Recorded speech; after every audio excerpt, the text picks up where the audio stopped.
You think you want what you want.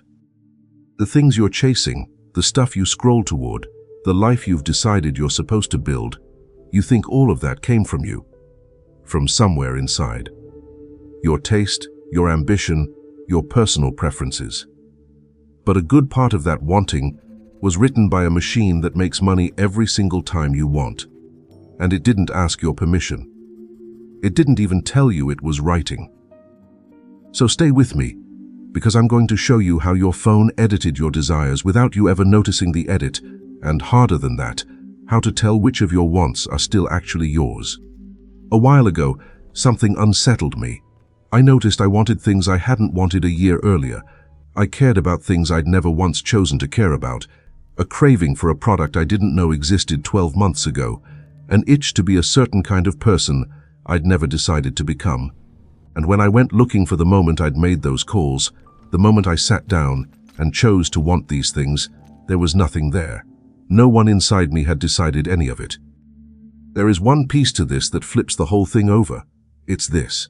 You don't want what you want. You want what was made wantable. And once you see the edit, once you see whose hand was actually on the pen, you cannot unsee it. By the end of this, you're going to know how to find it. And you're going to start noticing which of your desires have someone else's fingerprints on them. Before we find out who edited your desires, one quick thing. 3 times a week, I take apart something the feed would rather you never questioned. If you'd rather own your wants than rent them, subscribe. And if wanting things I didn't use to landed on you, leave a like. It's how this reaches the next person who hasn't noticed yet. Now, the investigation. It started with a small, uncomfortable noticing. I'll tell you exactly what it was. I was scrolling one night, and I felt a genuine pull toward something, a want, sharp and specific, the kind that feels completely like you. And for some reason that night, I stopped and asked a strange question. Did I want this last year? And the honest answer was no. Not just that I hadn't owned the thing, I hadn't wanted it. The desire itself wasn't in me 12 months ago. Someone had installed it since. So I started auditing. I went through the things I was chasing, the opinions I'd started holding, the kind of life I'd quietly decided was the right one to want, and I kept asking, where did this actually come from? And a disturbing amount of it had no origin I could point to. No conversation, no experience, no moment of reflection where I weighed it and chose. It had just appeared. Arrived pre-installed with a little label on it that said me. And here's the part that genuinely unsettled me, the part I couldn't shake. It's not that I was being sold things. Everyone knows they're being advertised to. It's that the wanting felt native. It felt like mine. There was no seam, no sensation of an outside hand. I experienced these desires as rising up from the center of who I am. And yet, when I traced them back, the center of who I am was not where they started. So the question that started this whole investigation wasn't, am I on my phone too much? I already knew that answer. The question was stranger and worse. Who has been editing what I want? But before I show you what I found, I have to deal with the comfortable answer, the one everyone reaches for, the one that lets you off the hook. The comfortable answer is, you're just using it too much. Screen time. Willpower. Cut down the hours, set the limits, grayscale the display, put the thing in a drawer at dinner. The whole conversation about phones is a conversation about quantity. How many hours, how many notifications, how much. And I'm not going to stand here and tell you that's worthless. Using your phone less is good. Do it. But it misses the thing entirely. And I know it misses it, because I watched it fail. I know people who did everything right on the quantity front, cut their screen time in half, deleted the apps, went to the dumb phone, did the digital detox weekend with the whole earnest ceremony of it. And here's what I noticed, watching them come back. They still wanted all the same things, the exact same cravings, the exact same comparisons, the same narrowed idea of what a good life looks like, all of it intact, just now being pursued with fewer hours of screen access. They'd reduced the dose. They hadn't touched the programming. They were the same person the machine had shaped, just spending slightly less time with the machine that shaped them. That's when it clicked for me. The hours were never the real story. You can be on your phone 2 hours a day or 8, and either way, the deeper thing has already happened. The thing that doesn't reverse when you close the app. Your wanting got rewritten, and it stays rewritten whether the screen is on or off. Time limits treat the symptom. The desire is the disease. So I stopped asking how much I used my phone. That question was a dead end dressed up as responsibility. And I started asking a much more disturbing one, not how many hours I was giving it, but who had been in there, editing what I used those hours to want. The first real clue didn't come from a tech expert. It came from a philosopher who died before the smartphone existed, writing about a problem he could already see forming. His name was Herbert Marcuse, a German-American thinker born in 1898, part of a group of philosophers who spent their lives studying how modern societies shape the people inside them. In 1964, 60 years ago, no apps, no feeds, he published a book called One-Dimensional Man, and in it, he drew a distinction that reached out of the page and grabbed me by the collar. He said we have to separate two kinds of needs, true needs and false needs. A true need is yours. It rises from you. The need to eat, to be safe, to connect, to think, to become who you actually are. And a false need, Marcuse said, is one that's been placed into you from the outside, by forces that benefit when you feel it. It doesn't serve your life. It serves the thing that installed it. And here, let me be very clear, because this is the part that matters, and I want to keep it out of politics entirely, and right here in your own head, here is the cruelest detail. The false need doesn't feel false. It feels like relief. Satisfying it gives you a real little hit of pleasure. Marcuse had a haunting phrase for the state this produces. He called it euphoria in unhappiness. You feel good chasing and getting the thing, and that good feeling is exactly what stops you from noticing you're not actually happy and never getting closer. Read that carefully, because it's diabolical. If the installed want felt like an intrusion, you'd reject it. So it doesn't. It arrives wearing pleasure. It arrives feeling like you. And you end up defending it, protecting the very want that was put there to keep you wanting. So that was the first clue. Some of what I want was not born in me. It was installed, and it was designed to feel like mine. But a clue isn't a mechanism. Knowing that desires can be installed doesn't tell you how it's happening to you, right now, through the specific glass rectangle in your pocket. And when I finally looked at the how, it stopped being philosophy and started being personal. Quick, honest step out of the investigation, right here in the middle. Think about what this video actually is. It's a piece of work telling you that your phone rewrote what you want, and it lives on the exact machine that did the rewriting, competing for your attention against 1,000 things engineered to be more wantable than it. Something like this doesn't win that fight on its own. It only keeps existing because some people decide to fund it directly, human to human, instead of leaving it to an algorithm optimizing what you'll click next. And honestly, that's the whole point of this video in miniature.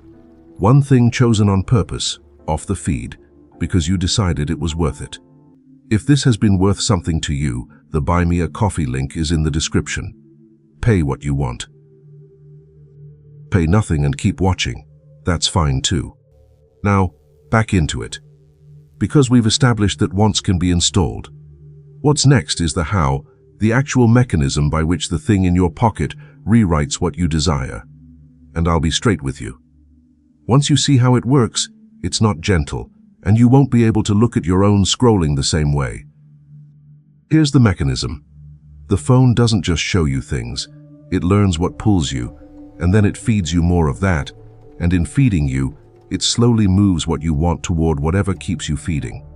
The content isn't chosen to inform you, it's chosen to engage you. And engage means to keep the wanting switched on. Two forces do most of the work, and neither is subtle once you see it. The first is variable reward, the same principle that makes a slot machine impossible to walk away from. You pull, and sometimes it's nothing, and sometimes it's a hit. And the unpredictability is precisely what hooks the brain harder than a reliable reward ever could. Your feed is a slot machine you carry everywhere. The second is comparison without end, an infinite scroll of other people's highlights, other people's bodies, other people's wins, and each one quietly rewrites your baseline for what a normal life is supposed to contain, until things that were fine yesterday feel like lack today. Let me give you the number, with a caveat, because I won't fake precision. Studies of phone use don't agree on one clean figure, the methods differ. But the range is the point. Depending on the study, people check their phones somewhere between roughly 90 and over 300 times a day, and one research firm counted the average person touching their phone, taps, swipes, clicks, around 2,600 times a day. Sit with that. That is not usage. That is rehearsal.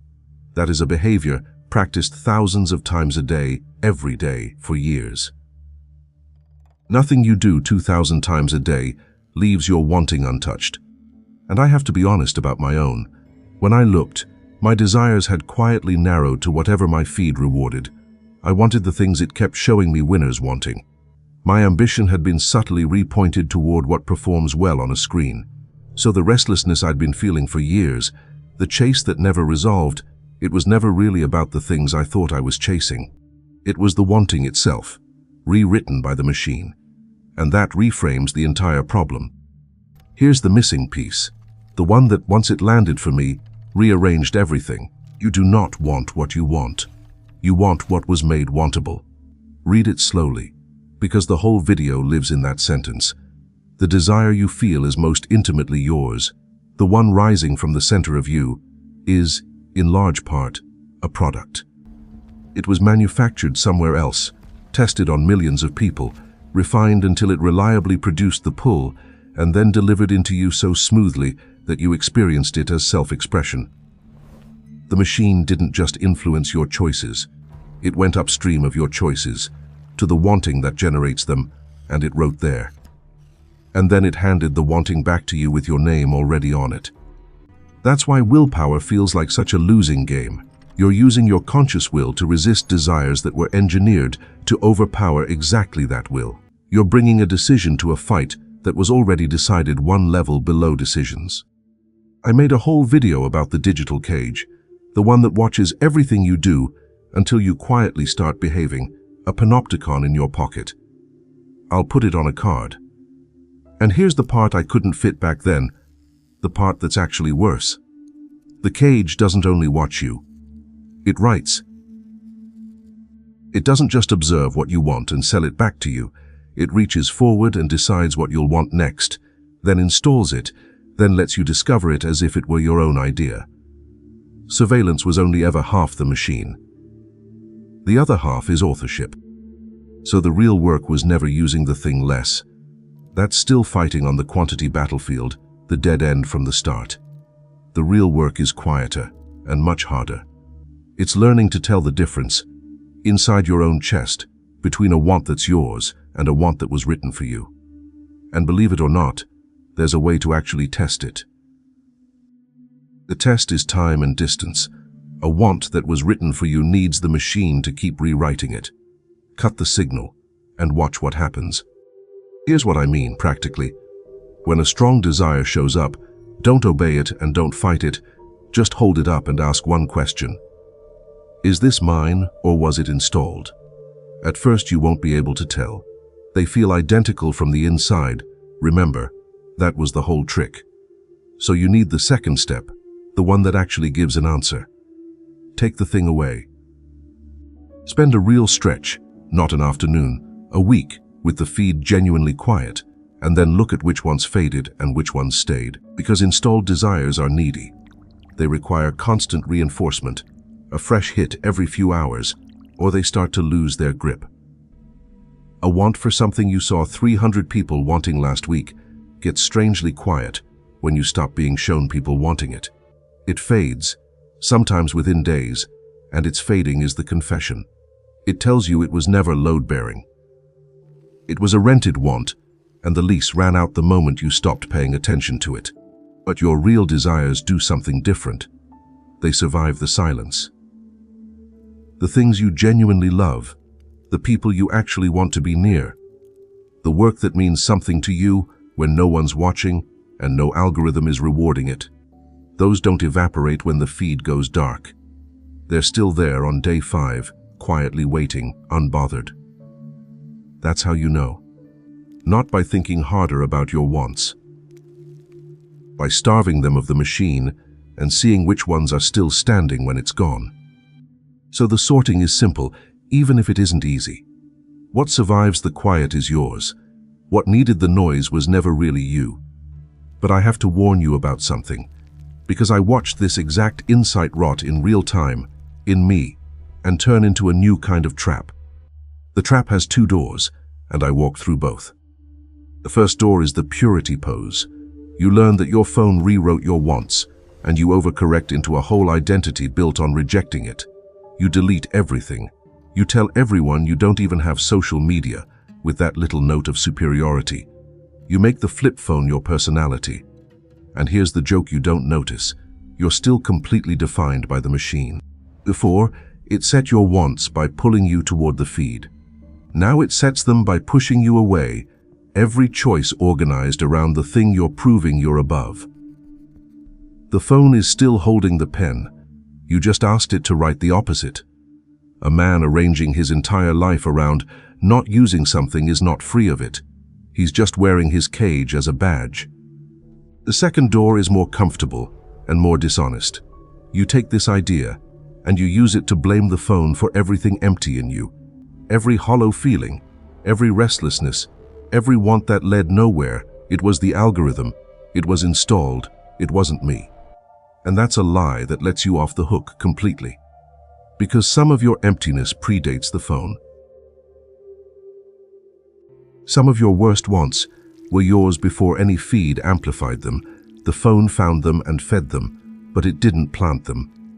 If you hand the machine the blame for all of it, you never have to look at the part that was always you. Real freedom here isn't purity, and it isn't a clean external villain. It's discrimination, the slow, unglamorous skill of telling your own wants apart from the installed ones, and taking responsibility for both. Not performing abstinence, not staging a war with a rectangle, just knowing honestly which desires are yours. So the point was never to throw the phone away, and it was never to stand above the people still scrolling. I'm one of them. The point is something you have to do quietly, for yourself, with the thing still in your hand. So here's what I'm actually asking of you. Not a detox, not a manifesto. One honest experiment. Pick a single want. Right now, in your head, name one thing you're currently chasing. A purchase, a look, an ambition, a version of your life that you are not fully sure is yours. You know the one. It came to mind before I finished the sentence, and something in you flinched, because part of you has suspected it for a while. That flinch is the whole reason I made this. Now put it to the test. For 1 week, take that want off its drip. Starve it of the feed that keeps it alive, no scrolling in the territory that feeds it, and just watch. See if it stays or fades. If, at the end of the week, you still want it in the quiet, with nothing showing it to you, then it's yours. And now you get to pursue it as a free person instead of a fed one. But if it thins out, if it quietly disappears the moment the machine stops repeating it into you, then you just caught it. You found a piece of your life you were about to spend on a want that someone else installed and billed to your name. Do that once, honestly, and you can't go back to sleep. Because once you've felt a desire dissolve just because you stopped being shown it, you know it can happen, and every strong want after that carries a small, permanent question it didn't carry before. The machine is very good at making you want. The one thing it cannot survive is you asking, in the quiet, whether the want was ever yours. So here's the challenge, and I won't pretend it's easy. 1 week, the feed goes quiet. Not forever, just a week. Pick the corner of it that shapes your wants the most and go dark there. And pay attention to which desires fade and which ones survive. The survivors are yours. That list, the short, stubborn list of what's left when the machine stops talking, might be the most honest inventory of yourself you'll ever take.